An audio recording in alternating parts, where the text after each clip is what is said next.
ada 6 perkara berkaitan dengan period yang korang kena tahu. Perkara ke-6 ni adalah perkara yang wajib lah. Okay, hai, Assalamualaikum. Okay, nama saya Dr. Amirul, Dr. Resident Klinik Nova.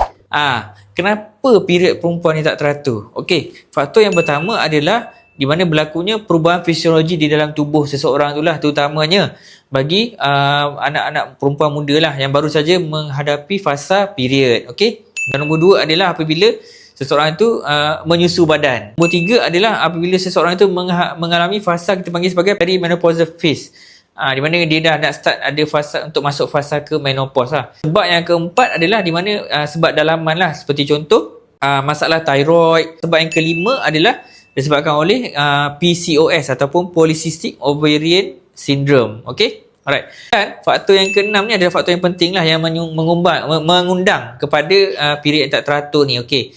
Iaitu adalah faktor lifestyle ataupun faktor gaya hidup. Di mana kalau keadaan yang stres, dengan keadaan sekeliling wanita yang stres ni sebenarnya boleh mengganggu gugat fisiologi hormon di dalam tubuh lah, dan sekaligus akan mendorong kepada period yang tak menentu. Okay, korang dapat sesuatu tak